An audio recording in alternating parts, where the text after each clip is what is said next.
딱 원자, 헬륨 원자핵을 딱 만들었어. 헬륨 원자를 만들었어. 자, 리튬을 만들려고 하다 보니까 무려 38만 년을 기다렸다가 만드니까 어때요? 뭐 만들어질 수 있겠니? 우주가 너무 식어서 더 이상 안 뭉쳐지는 거야. 자, 이대로 끝났다면 우리라는 사람은 만들어질 수가 없습니다. 우리는 헬륨, 수소 갖다 만들 수는 없잖아. 그지? 그렇다면 무언가가 더 무거운 원소들을 어디선가 만들어 냈을 거란 얘기입니다. 누가 그러면 그 무거운 원소들을 만들어냈을까? 별에서 만듭니다. 그래서 별이 다시 뜨거운 온도를 회복을 해. 별이 굉장히 뜨거운 온도를 회복을 해가지고 그 안에서 더 무거운 원소를 만들어내고 마지막에 죽어갑니다.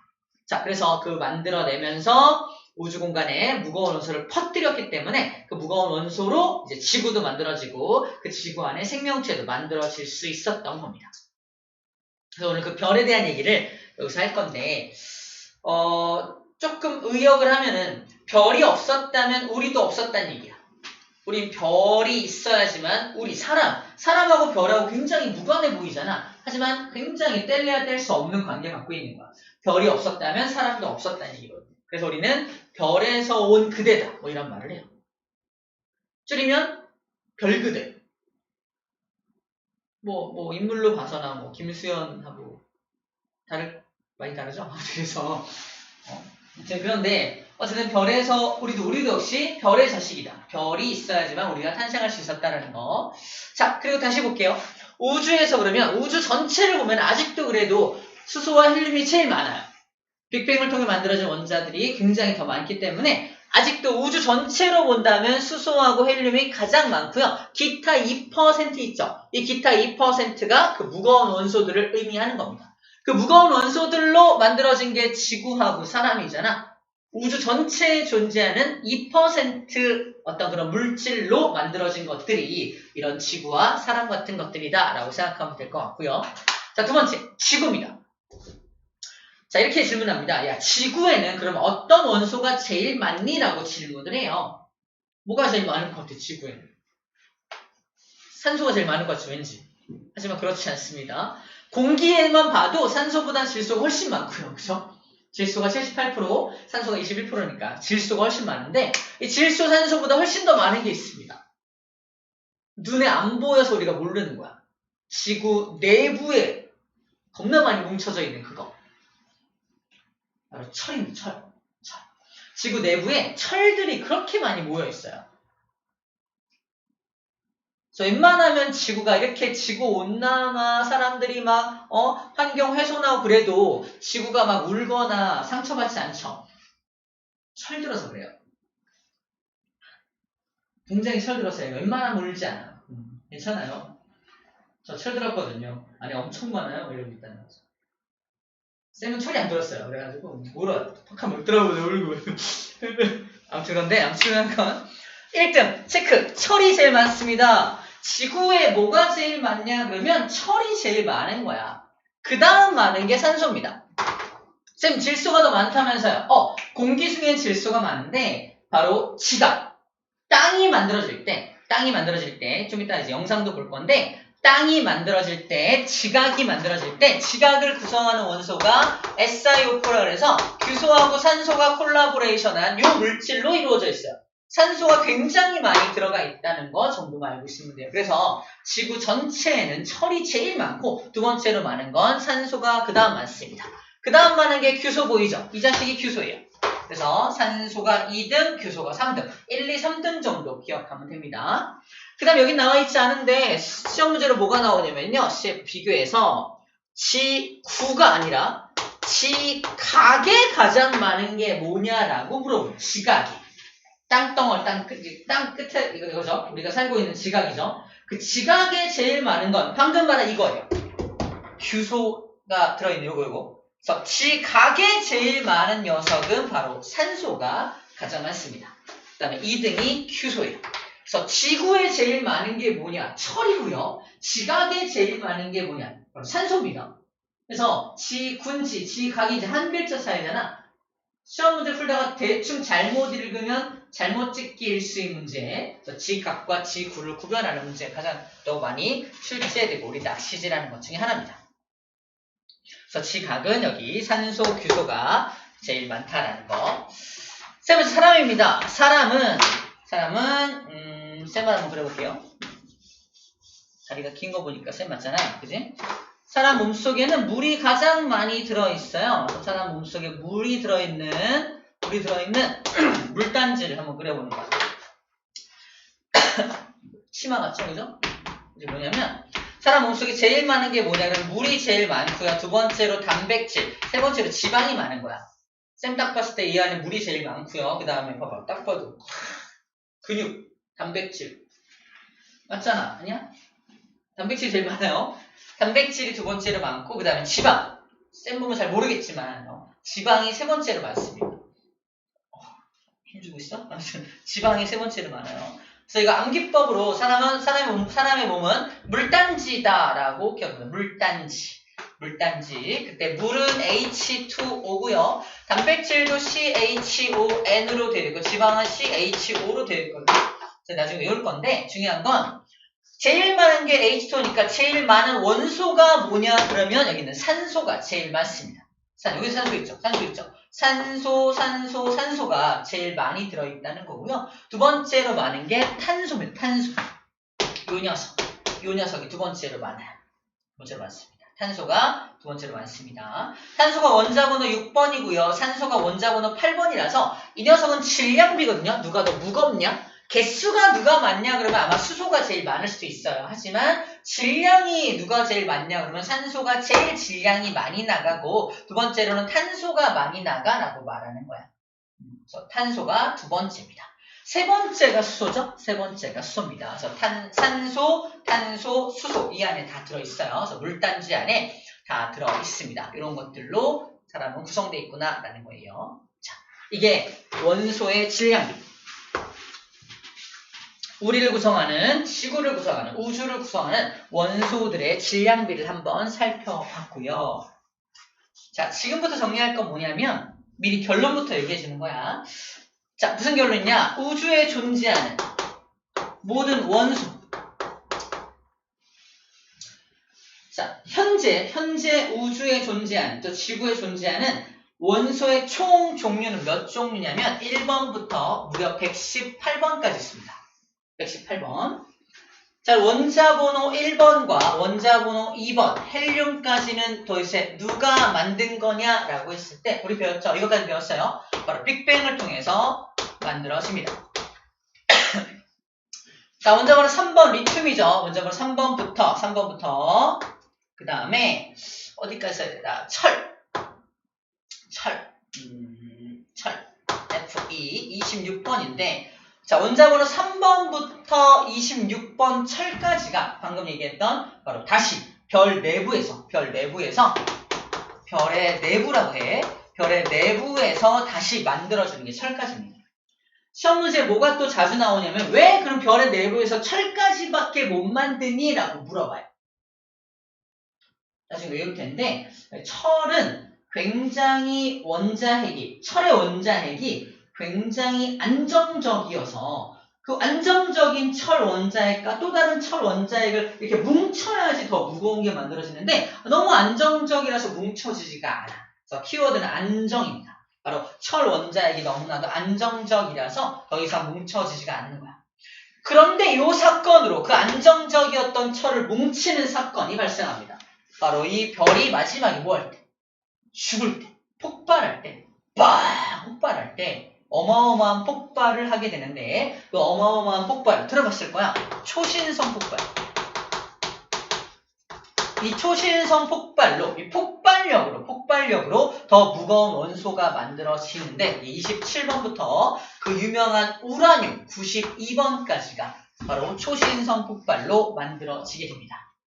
초신성 폭발까지는 바로 자연에서 저절로 일어나는 일이라서 이거는 자연이 스스로 만들어내는 게 몇 번까지다? 우라늄까지다 라고 말을 해요.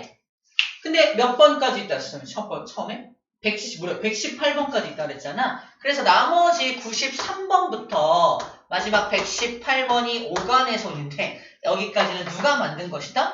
자연에서 만든 게 아니라면 사람이 만든 겁니다.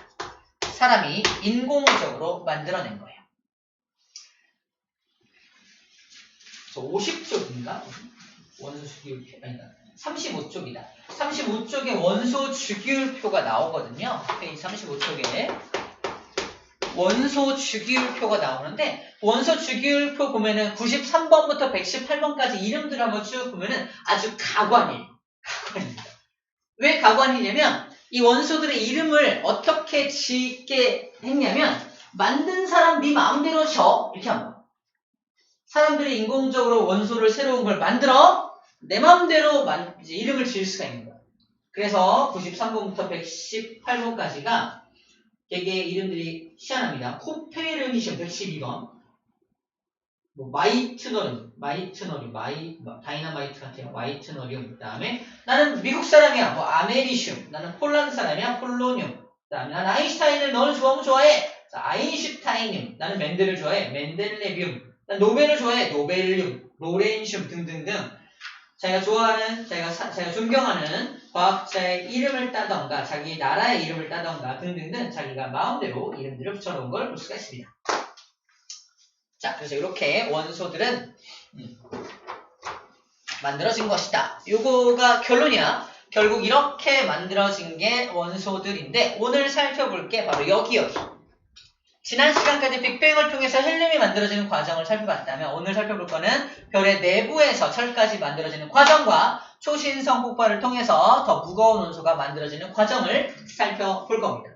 이것들이 있어야지만 우리 인간도 만들어질 수가 있는 거니까. 그죠? 되게 중요한 작업들입니다. 자, 여기까지가 쌤이 두 번째 과정까지 정리를 해준 거고요. 자, 이제 우리를 구성할 수 있는 무거운 원소를 만들 별이 탄생하는 과정부터 살펴볼 겁니다.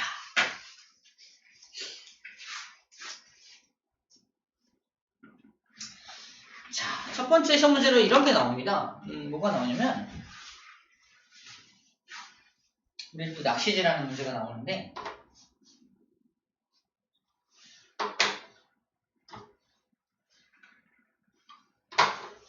봐봐, 시험 문제야.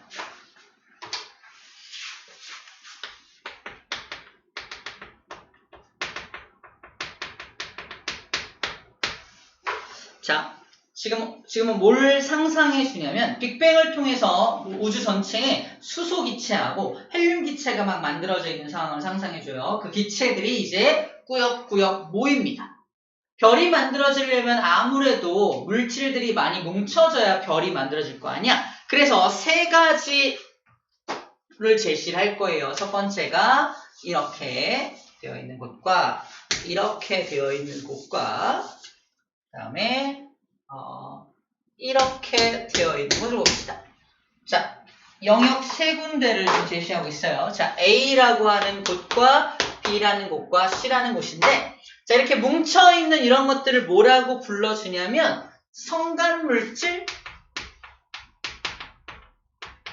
또는 성운 이런 이름으로 불러줍니다. 성간물질, 성운. 그러니까 우주에 존재하는 앞으로 별이 될 중간에 별이 될 물질들을 성간물질, 별과 별 사이에 있는 어떤 물질들 또는 구름처럼 껴있는 물질, 그래서 성운이라고 불러주거든요.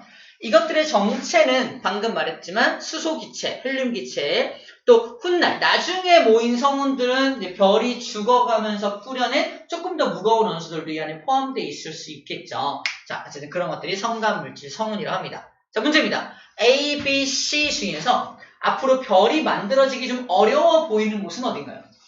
C죠. C는 제끼입니다. 너는 가. 왜요? 너는 밀도가 너무 작아. 성간물질의 밀도가 높은 곳이 아무래도 별이 만들어지기 좋을 거라는 건 이견이 없을 거야. 근데 문제는 이겁니다. A라는 영역은 고온이야. 뜨거운 기체들이 모여있는 곳이고요. B는 차가운 기체가 모여있는 곳입니다. 둘 중에서 A와 B 중에서 어디가 별이 만들어지기 좋을까요? A 다 틀렸어요. 오늘 다 틀리기를 작정한 거지. 정답은 B입니다. 잘 봐. 우리 지난 시간 빅뱅 때 살짝 힌트를 얻을 수가 있는데 원자가 만들어지려면 전자가 달라붙어야 되잖아. 근데 전자가 38만 년 동안 전자를 달라붙게 하지 못했던 이유가 뭐야? 너무 뜨거워서. 너무 뜨거우면 저 성간물질들이 뭉쳐지지가 않습니다. 이래요. 너무 뜨거우면 뭉쳐지지가 않아. 왠지 별은 뜨거우니까 제가 뜨거운 데서 만들어질 것 같잖아. 아니야. 처음에 뭉쳐질 때는 저온의 기체에서 뭉쳐짐이 발생해서 여기서 바로 별이 탄생합니다. 별이 탄생하기 좋은 곳은 어디다? 여기입니다. 정리하면 밀도가 어떠하고 밀도는 크고요. 온도는 뭐한 곳? 낮은 곳입니다. 우리 책에 이렇게 나와 있어요. 밀도가 큰 영역에서 탄생한다 라고만 되어 있습니다. 보이나요? 거기다 추가적으로 써놓으세요. 온도가 낮은 영역이라고 추가적으로 그 근처에다가 좀 써놔야 돼요. 우리 책에는 소개 안 해놓고 문제에 나온다. 시상하게 문제에 나와요. 그래서 문제를 풀려면 이것들을 알고 있어야 합니다.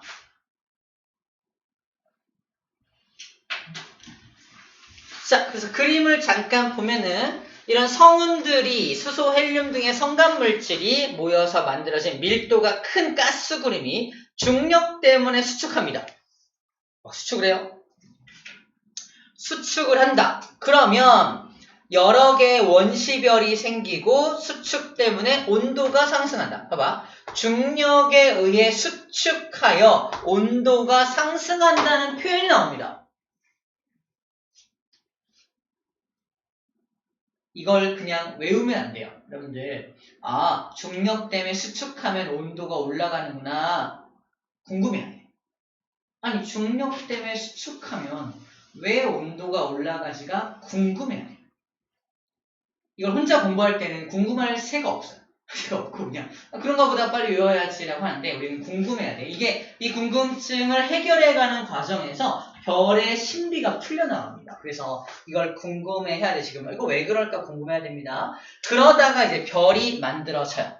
여기 파트에서 우리가 체크할 부분은 이거야. 뭐냐? 바로 원시별이라는 표현과 별이라는 표현을 다르게 기술하고 있습니다. 결론부터 말하면 원시별과 별은 같은 거야? 다른 거야? 다른 거예요. 우리가 흔히 말하는 별은 얘를 말하는 거고요. 얘가 되기 전 단계를 원시별이라고 부르겠죠. 그럼 어디까지를 원시별이라고 하고 어디서부터를 별이라고 하는지도 궁금해야 돼요.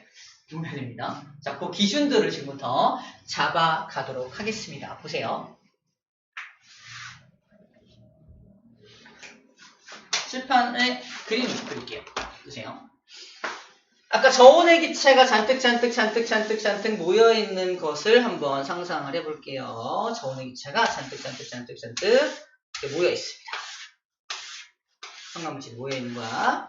자, 얘네들이 수축을 한다는 건 어느 방향으로 수축을 하는 거냐면 중심 방향으로 수축을 하게 되겠죠. 자, 얘를 제대로 이해하려면 바로 배경식 하나가 필요합니다. 배경식. 제가 책에 안 나오는 말이야.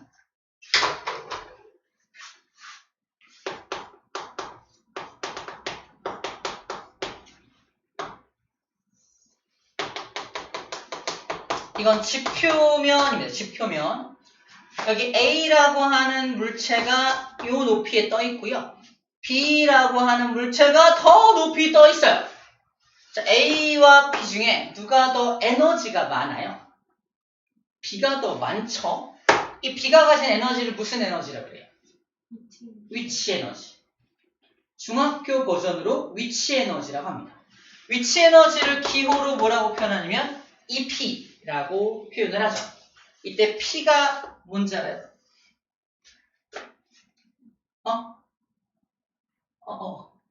이게 잠재적인이라는 뜻으로 포텐셜 F 아니고 P니까 포텐셜이 맞죠? 포텐셜 에너지라고 불러주는데 바로 고등 과정에서는 이거를 포텐셜 에너지라고 표현할 거야. 포텐셜 에너지가 우리가 알고 있는 위치 에너지입니다. 같은 말이야. 자, 그럼 얘가 붕 떨어져서 A까지 오면, A 위치까지 오면 얘는 포텐셜 에너지가 반으로 줄어듭니다. 맞죠? 포텐셜 에너지가 줄어든 만큼 대신에 뭐가 붕붕 생겨나죠? 운동 에너지가 생겨나는 거야. 다시 말해서 얘는 포텐셜 에너지가 무슨 에너지로 전환되었다? 운동 에너지로 전환되었다라고 표현하죠. 그때 전환된 값이 이제 얘가 줄어든 만큼 얘가 생겨나기 때문에 막 뭐 역학적 에너지 보존 법칙이 성립하니 뭐 이런 말 했었어. 중요한 건 이 우리 지구에서는 포텐셜 에너지가 운동 에너지로 전환되는 일이 발생합니다. 맞죠? 그래서 에너지가 전환되는 거야. 자, 에너지의 전환 측면에서 살펴보는 겁니다. 잘 봐. 여기 성감 물질이 하나 있습니다. A라는 성감 물질이 있어요. 얘가 중력 때문에 수축할 겁니다. 어디로? 중심 방향으로. 해보자. 수축해서 여기까지 왔다고 칩시다. B까지 왔어. 그럼 중심부를 기준으로, 이게 중심부가 이 지표면이야. 중심부를 기준으로 멀리 있던 녀석이 가까운 곳으로 떨어지는 셈입니다. 맞나요? 그럼 뭐가 줄어든 거야? 위치 에너지가 없어진 거야. 그럼 운동 에너지가 생겨야 되는 거 아니야? 근데 떨어질 때 어떻게 떨어져? 떨어져. 지구처럼 붕 빨라지는 게 아니야. 온다는 거야. 다시 말해서 얘가 포텐셜 에너지가 점점 사라지는 건 확실한데 운동 에너지로 전환이 안 돼요. 오케이? 그 에너지는 분명히 보존되어야 하니까 저 에너지가 사라진 만큼 다른 에너지가 생겨나야 될 거 아니야? 그게 바로 별 내부의 온도를 올려주는 에너지로 전환되는 거야. 그래서 별 내부의 온도가 마구 올라가기 시작합니다. 이해됩니까? 아까 우리 밑줄 걷던 거 있잖아. 중력 때문에 수축하면서 중심부의 온도가 올라간다. 이것 때문이에요.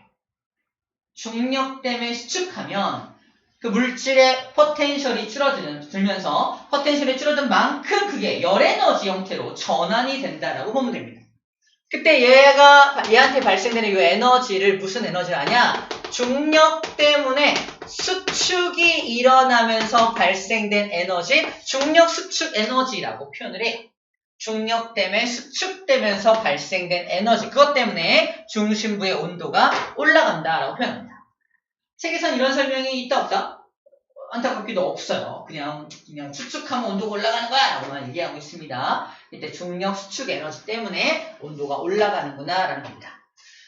자, 그럼 중심부 온도가 점점 뜨거워지고 있는 장면을 상상하면 돼. 그러면 그럴수록 얘는 점점 어떻게 되겠어? 점점 안으로 이렇게 수축하겠죠? 안으로 수축합니다. 안으로 이만큼까지 수축을 하면은 온도가 제법 많이 올라가서 드디어 중심부에서 뭘 할 수 있게 되냐? 봐봐. 여기는 지금 수소들이 잔뜩 모여있고 헬륨 아주 일부가 모여있는 게 요 녀석이었죠. 맞나요? 수소와 헬륨으로 된 녀석이었잖아. 자, 그래서 중심부에 있는 수소들이 드디어 뭐 할 수 있는 온도까지 올라간다? 헬륨으로 뭉쳐질 수 있는 온도까지 올라가게 됩니다. 자, 중력 때문에 수축해서 점점 시간이 지나서 수소들이 헬륨으로 뭉쳐질 수 있는 온도까지 올라가게 됩니다. 이때 온도가 몇 켈빈이냐? 기억해야 돼. 1000만 켈빈이에요. 중심부 온도가 1000만 켈빈까지 올라가면 쉽게 말해서 1000만 도씨 정도 돼. 1000만 도씨. 1000만 도씨까지 올라가게 되면 드디어 수소를 재료로 해서 헬륨으로 만들 수 있는 온도가 됩니다. 수소를 헬륨으로 만드는 이 작업을 뭐라고 하냐면 수소 핵 융합 반응이라고 해요. 중요합니다. 수소를 재료로, 앞에 써있는 여기가 뭐냐면 이게 바로 재료를 쓰는 칸이야. 수소를 재료로 핵융합하는 반응이 일어나는 게 바로 1000만 켈빈입니다. 이때부터 중심부에서 수소를 헬륨으로 막 만들면서 무슨 일이 발생하냐면 바로 질량이 결손돼요. 수소를 헬륨으로 만드는 과정 중에 질량이 사라져. 기억하죠? 이는 또 MC적 또 나옵니다. 질량이 사라지면서 뭐가 발생된다? 여기서 에너지가 뿜어져 나옵니다. 어마어마한 에너지가 뿜어져 나오기 시작합니다. 그래서 여기서 드디어 안에서 밖으로 어마어마한 에너지가 뿌앙! 뿜어져 나오는 순간부터 우리는 뭐라고 부른다? 야, 너 별이 되었구나 라고 표현하는 거예요. 자, 그래서 별이 뭐냐? 수소핵 융합 반응을 할 수 있는 놈을 별이라고 부른다는 겁니다. 그러면 다시 처음으로 돌아볼게. 처음에 이 녀석이 수축을 통해서 조금씩 온도가 올라가고 있어. 아직. 얘는 아직 별이 아니야. 아직 별이 아닌 거지. 온도가 이제 막 올라가고 있는 중에는 아직은 별이 아닌 거잖아. 하지만 조만간 이 녀석은 1000만 켈빈에 도달하게 되면서 곧 별이 되겠죠. 그 1000만 켈빈 도달하기 전에 뜨거워지고 있는 그 자식은 뭐라고 부를 거냐. 그걸 아까 말한 원시별이라고 부르자는 겁니다. 그래서 원시별과 별의 구분점을 알겠죠. 바로 1000만 켈빈이에요. 1000만 켈빈에 도달했냐 도달하지 못했냐가 원시별과 별을 구분하는 기준이 됩니다. 또 다른 표현법으로는 뭘 할 수 있냐 없냐? 바로 수소핵 융합 반응을 할 수 없는 녀석이냐 할 수 있는 녀석이냐로 구분이 되는 거죠. 아하, 이걸 별이라고 불러주는 거구나 라는 겁니다. 그래서 아주 여기서 1000만 켈빈까지 도달해갖고 수소들을 재료로 헬륨들을 열심히 만들고 있는 게 바로 별이야. 우리가 가장 좋아하는 별, 가장 가까이 있는 별, 태양도 이렇게 살아가고 있는 겁니다. 태양에서 어마어마한 에너지가 막 나오고 있죠. 바로 이렇게 만든 에너지를 우리한테 뿌려주고 있는 거예요. 태양이 만들어지고 나서 지금 약 몇 억 년? 한 50억 년? 한 50억 년 정도 지났는데 50억 년 동안 계속해서 이 작업을 하고 있는 거예요. 그래서 우리한테 계속 에너지를 뿌려주고 있는 겁니다. 근데 조만간 태양은 어떻게 해요? 수소가 다 소모되겠죠. 그럼 태양도 사라집니다. 태양이 사라지면 지구도 바이바이 안녕 됩니다. 얼마 안 남았어. 50억 년이네. 이미 50억 년 살았잖아. 진짜 얼마 안 남았어요. 시계를 볼까? 앞으로 50억 년 남았습니다. 그래서 50억 년 살았으니까 빨리 준비해야 돼. 50억 년밖에 안 남았어. 50억 년 남았으니까 준비해야 됩니다. 알겠죠? 50억 년. 딱 중년이야, 중년. 100억 년 기준으로 딱 중년에 있습니다. 어쨌거나 그렇고요. 자, 두 번째. 이렇게 수소의 융합 반응으로 살아가고 있는 게 태양만 이렇게 살아가고 있는 게 아니라 우리가 알고 있는 모든 별들이 다 이렇게 살아가는 거야. 별들이 뿜어내는 에너지는 전부 다 무슨 에너지? 이렇게 뿜어내는 에너지인 겁니다. 그래서 우리가 알고 있는 모든 별을 다른 말로 뭐라고 하냐? 주계열성이라고 불러줍니다. 주된 계열이야. 우주에 떠있는 모든 주된 계열의 별들이 다 바로 주계열성이 바로 다 이런 수소핵 융합 반응으로 살아가는 별들입니다. 우리 책에 26쪽 가운데 밑에쯤에 주계열성이란 중심부에서 수소핵 융합 반응이 일어나 에너지를 방출하는 천체라고 되어 있습니다. 그래서 수소핵 융합 반응을 하는 천체를 우리는 주계열성, 별이라고 불러주게 되는 거죠. 이렇게 별이 탄생하게 됩니다. 자, 생각해보자, 이제. 그럼 별이 딱 탄생하면 더 이상 중력은 작용 안 하나?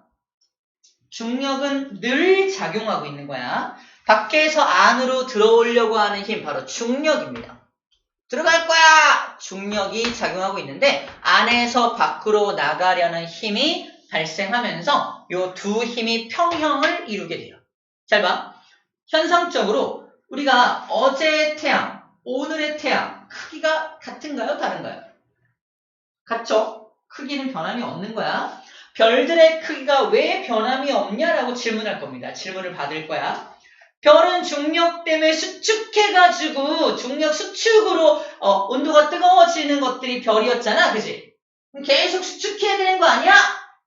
아니야. 어느 순간부터는 수축을 멈추고 수축을 더 이상 하지 못하고 이 평형을, 이 형태를, 이 크기를 유지하게 되는데 바로 중력이 멈춘 게 아니라 중력 때문에 안으로 들어가려는 힘으로 중심부의 온도가 올라가다가 중심부에서 수소의 융합 반응을 푸아 하는 순간 바로 내부에서 밖으로 뿜어져 나오는 압력이 생겨나는 거야. 바로 수소의 융합 반응으로 뿜어져 나오는 이 압력을 내부 압력이라고 불러줍니다. 중력과 내부 압력이 뭘 이룸으로 해서 평형을 이루었기 때문에 별의 크기가 변함이 없다라고 말하고 있는 거예요. 26쪽 맨 밑에 정리되어 있는 그림이 바로 그겁니다. 밖에서 안으로 들어오려고 하는 중력과 안에서 밖으로 나가려고 하는 내부 압력이 항상 평형을 이루기 때문에 별의 크기가 일정하다라고 적혀있죠. 그래서 별의 크기는 변함없이 일정하게 유지가 되면서 살고 있는 거야. 그렇게 50억 년 동안 살아왔고 앞으로 50억 년이 지난 후에는 조금 상황이 달라지게 됩니다. 시간을 좀 거슬러 가서 쫙 가서 미래로 가봅시다. 자, 50억 년 후로 가볼게요. 50억 년 후에는 드디어 태양이 어떻게 됩니까? 죽을 준비를 해요. 그죠? 근데 웃긴 건 뭐냐면 50억 년이 지나고 나면 여기 수소가 현재가 약 100% 가까이 있다면 50억 년이 지나면 거의 뭐 0% 가깝게 남을까? 그렇지 않아요. 50억 년이 지나도 70%가 남아있습니다. 다시 말해서 30%밖에 안 써요. 50억 년 동안 갖고 있는 수소의 30%를 소모하는 거. 어마어마하게 많이 갖고 있다는 거죠. 근데 70%밖에 안 남으면 이제 무슨 일이 벌어지냐면 이 안에서 일어나는 수소의 융합 반응이 이게 일어나요. 수소의 융합 반응이 그러니까 버벅거립니다. 그래서 이게 내부 압력이 이게 생겼다 안 생겼다 막 이래요. 자, 30%만큼의 수소의 농도가 줄어들었더니 안에서 수소의 융합 반응이 막 버벅거리고 있는 장면을 상상해 주면 돼. 그럼 뭐가 사라지게 되는 거냐면 내부 압력이 사라져 버리게 되는 겁니다. 내부 압력이 사라져 버리면 드디어 밖에서 계속 힘의 평형을 이루고 있던 누가 밀고 들어온다? 중력이 밀고 들어옵니다. 중력이 다시 으아 밀고 들어옵니다. 밀고 들어와서 순간적으로 태양의 크기는 조금 작아질 수 있게 되겠죠. 태양의 크기가 살짝 작아지는 장면을 상상할 수 있습니다. 중력 때문에 쭉 밀고 들어와서. 하지만 중력 때문에 또 쭉 밀고 들어오면 이거 똑같이 중력 수축 에너지에 의해서 다시 또 중심부의 온도가 올라가죠. 그때 어디까지 올라가냐면 현재 우리가 1000만 켈빈이 첫 번째 포인트였다면 중력 수축으로 중심부 온도가 몇억 켈빈? 바로 1억 켈빈까지 올라갑니다. 1억 켈빈이 어떤 포인트가 되는 온도냐면은 잘 봐. 50억 년 동안 또는 100억 년 동안 이 중심부에서 뭐 만들었어? 계속해서. 수소 융합으로 헬륨을 만들었죠. 헬륨이 엄청나게 많을 거 아니야? 그 헬륨을 뭉칠 수 있는 온도가 1억 켈빈입니다. 그래서 바뀌는 거야. 1억 켈빈으로 바뀌면 1억 켈빈에서는 무슨 핵융합 반응? 헬륨을 재료로 핵융합 반응할 수 있는 일이 벌어집니다. 자, 중심부가 1억 켈빈이 되면 중심부가 1억 켈빈이 되어서 헬륨이 뭉쳐지게 되면은 탄소, 산소 이런 것들이 만들어지는 거야. 헬륨 3개 뭉치면 탄소, 헬륨 4개 뭉치면 산소일 거 아니야? 막 뭉쳐서 탄소, 산소 같은 걸 막 만들어내는 장면 상상해주면 돼. 중요한 건 잘 봐. 중심부가 1억이면 이 주변부는 뭐가 될 수 있다? 1000만 켈빈 정도는 껌으로 형성할 수 있겠죠. 그래서 아직 남아있는 수소들이 뭐 한다? 동시다발적으로 여기서 수소 핵 융합 반응도 동시에 일어납니다. 그래서 헬륨 핵 융합 반응이 으악 일어나고요. 주변부에서 나도 할 거야! 이렇게 두 개가 동시에 일어나면서 중력 따위를 이겨버리고 갑자기 어마어마한 크기로 팽창을 하게 됩니다. 어마어마한 크기로 이렇게 팽창을 하게 돼요. 자, 잠시 작아지는 듯 하더니 갑자기 욱 커지는 이유가 뭔지 알겠죠? 자, 그래서 주계열성이었던 녀석이 그 다음 진화 단계를 거치게 되는데 엄청나게 커지게 된 이 상태를 뭐라고 하냐면 적색 상태의 거성이다. 적색 거성으로 진화했다라고 표현합니다. 적색 거성으로 진화했다. 여기서 말하는 진화는 막 발전했다 이런 게 아니라 굉장히 오랜 시간을 거쳐서 변했기 때문에 진화라는 표현을 그냥 쓰는 것 뿐이야. 그래서 뭔가 좋아진 게 아닙니다. 그래서 적색 거성으로 진화되었다라고 표현을 해요. 이 적색 거성으로 진화되면서 중심부에서 뭘 만든다? 탄소나 산소 같은 것들을 만들게 된다는 거죠. 하지만 중심부에서는 헬륨 핵 융합 반응을 막 하고 있고요. 또 주변부에서는 수소핵 융합 반응을 어마어마하게 굉장히 넓은 면적에서 수소핵 융합 반응을 하다 보니까 재료가 금방 다 소진돼요. 다시 말해서 얼마 지나지 않아서 이거 내부 압력 모두 다 사라져버립니다. 멀리까지 밀려놨던 건 누구야? 중력이죠. 이게 밀려날 거 아니야? 밀려났던 녀석이 내부 압력이 사라지는 순간 죽었어. 그래서 악을 향해서 돌진을 하게 됩니다. 그래서 중심부에 있는 이 무거운 물질과 빵 충돌하면서 뭐한다? 폭발을 하게 돼요. 폭발하게 된 모습을 뭐라고 불러주냐면 폭발한 모습을 마치 행성 모양처럼 폭발한다 그래서 행성상 성운이라고 불러줍니다. 우리 책에 27쪽 맨 밑에 사진이 나와 있죠. 행성상 성운입니다. 여기서 우리 또 치사하게 낚시하는 문제가 나오는데 행성상 성운과 함께 뭐가 만들어지냐면 이 그림에 잘 표현이 안 되어 있는데 그 행성상 성운 사진 보이죠? 그 가운데 원래 하얀색 점이 찍혀 있어야 돼. 그 하얀색 점이 뭐냐면 바로 백색 외성입니다. 백색 외성이야. 이게 폭발한다는 건 폭발을 빵 하면서 바깥의 물질이 퍼져나간 게 행성 모양처럼 푸르게 보이는 거고 중심부는 중심부대로 또 확 뭉쳐집니다. 그게 하얀색 외성으로 변화가 된 거야. 그래서 행성상 성운과 백색의 성이 동시에 만들어지는 거고 그런 다음에 바깥으로 행성상 성운은 우주 공간으로 막 퍼져나가고 뭐만 남게 되는 거야? 백색의 성만 그 자리에 남게 되는 거거든. 그래서 백색의 성만 남게 되어서 네 번째가 백색 외성이라고 써 있어요. 근데 시험 문제로 뭘 갖다 우리 낚시를 하냐? 행성상 성운에서 백색 외성으로 진화한다. 이게 틀린 표현이야. 그래서 행성상 성운에서 백색 외성으로 진화한다라는 표현이 잘못된 표현입니다. 우리 책 27쪽의 오른쪽에 이렇게 표현되어 있어. 주계열성, 적색거성, 잠깐만요. 보이나? 여기 보이나? 주계열성, 적색거성, 행성상 성운. 화살표 백색의 성 보이나요? 화살표로 되어 있어서 여러분들이 혼자 공부할 때 행성상 성운이 백색 외성으로 변하나 보다라고 착각하게 만드는 페이지입니다.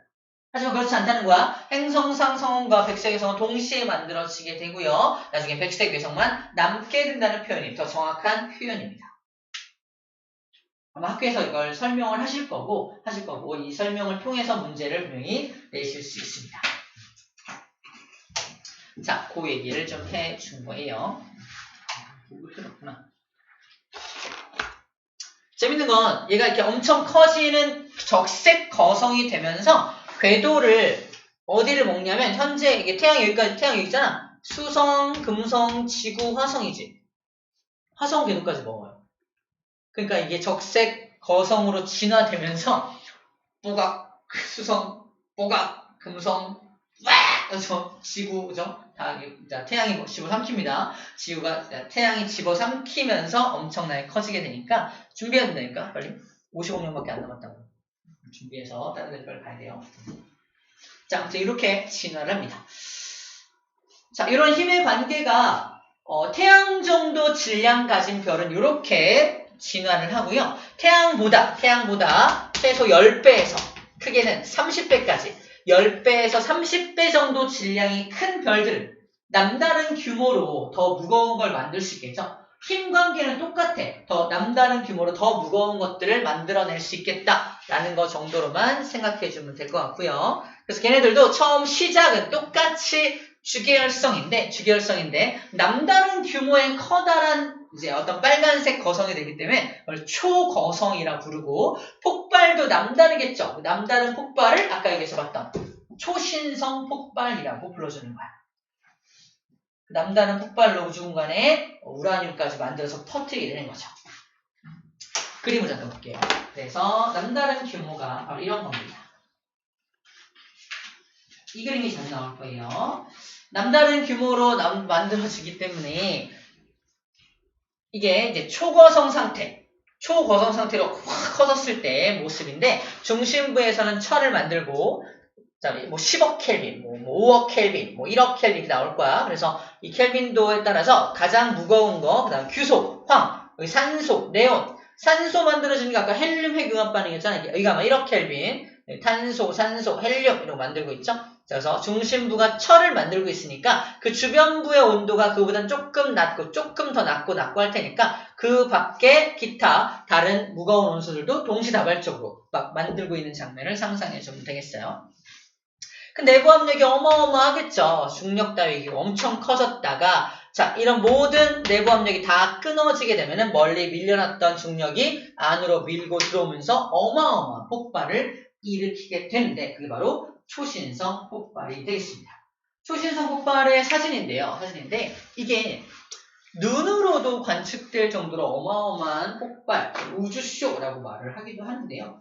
별의 입장에서는 엄청나게 커다란 폭발이 일어나면서 생을 마감하게 되는 겁니다.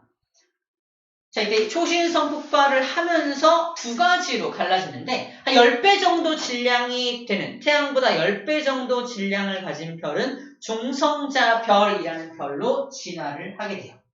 여기 나와 있습니다.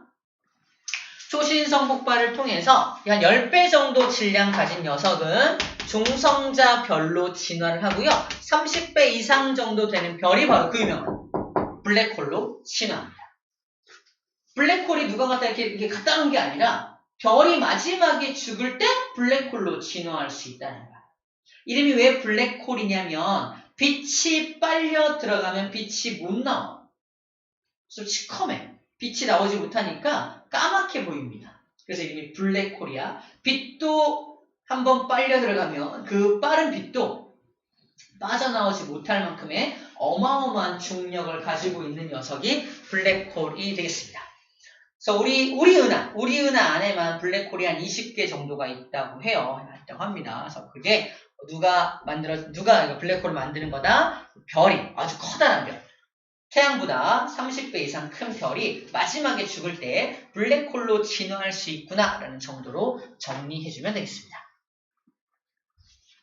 아하, 그렇구나. 그런 거예요. 자, 시험에 나오는 거 잠깐 체크할게요. 자, 질량이 10배 이상인 별은 철까지 아까 만든다고 했잖아. 철까지 생성된다. 왜 철까지밖에 못 만드나요? 나와 있어요. 아까 얘기했죠? 철 원자핵이 매우 뭐하기 때문에? 매우 안정하기 때문이라고 아까 얘기했습니다. 철 원자핵이 너무너무 안정적이라서 별 내부에서는 그 철을 뭉치는 건 좀 힘들어. 근데 초신성 폭발이라는 말도 안 되는 어마어마한 에너지를 가지고 그 철을 뭉칠 수도 있어. 이 얘기를 하고 있는 거야. 그래서 별의 중심부에서는 철까지밖에 못 만들지만 초신성 폭발로 더 무거운 걸 만들어낼 수 있다. 라는 얘기를 쭉 정리해주고 있는 겁니다. 우리 27쪽에 나와 있는 전체 내용이 좀 복잡해 보이지만 방금 한 얘기들을 쭉 정리해 놓은 것 뿐입니다. 어렵지 않아요. 아시겠죠? 자, 우리 태양계와 지구 형성하기 앞서서 잠깐 쉬었다 할 건데 개념하기 문제 먼저 풀고 싶게요. 우리 29쪽에 방금 한 얘기까지만 잠깐 문제를 풀면요. 점으로는 네 번째 점까지 철보다 무거운 원소의 생성 이게 네 번째 점까지 풀 수 있을 것 같고요. 요까지 풀 수 있을 것 같고요. 자, 문제는 1번, 2번, 3번 3번까지 풀 수 있을 것 같아요. 점은 4개, 문제는 3번까지 풀어보고 답 맞추고 잠깐 쉬었다 할게요.